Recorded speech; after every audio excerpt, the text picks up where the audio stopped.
If you write a lot of emails in Microsoft Outlook, Grammarly can be a huge time saver. In this video, I'll show you how to install Grammarly in Microsoft Outlook step by step so you can start getting writing help right inside your email drafts. We'll download the desktop app, complete the setup, sign in, and then open Outlook so you can see how Grammarly appears while you write. If this tutorial helps, be sure to hit the like button and subscribe for more easy software guides.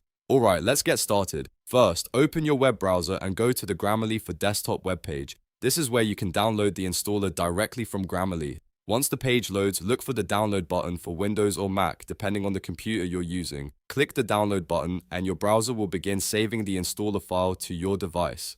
After the file finishes downloading, open it from your downloads folder or from the download bar in your browser. When you launch the installer, follow the on-screen prompts carefully. Grammarly will guide you through the installation process step by step, so just continue through each screen until the setup is complete.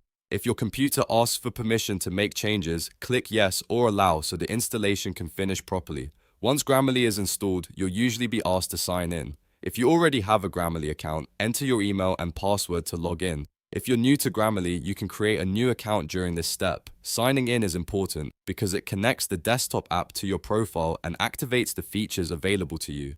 Now that Grammarly is installed and ready, launch Microsoft Outlook. Open a new email window so you can test it out. Click inside the body of the email and you should notice the floating Grammarly widget appear in the bottom right corner of the text field. This little icon shows that Grammarly is active and ready to help while you type. If you want Grammarly to help you write a specific email, click the Lightbulb icon in the widget. Then type your prompt along with the subject for the email you want to create. For example, you can ask it to help you draft a professional message, a follow-up email, or a quick reply. Grammarly will use your prompt to help improve your writing and make your email more polished. From here, you can keep typing normally in Outlook while Grammarly checks your writing in the background. This is especially helpful if you want to catch grammar mistakes, improve tone, or write faster without leaving your inbox. The best part is that once everything is set up, it works right inside Outlook, so your workflow stays simple and smooth. And that's it. You've now installed Grammarly in Microsoft Outlook and learned how to start using it in your emails. If this video helped, make sure to give it a thumbs up and subscribe so you don't miss the next tutorial. Thanks for watching, and I'll see you in the next one.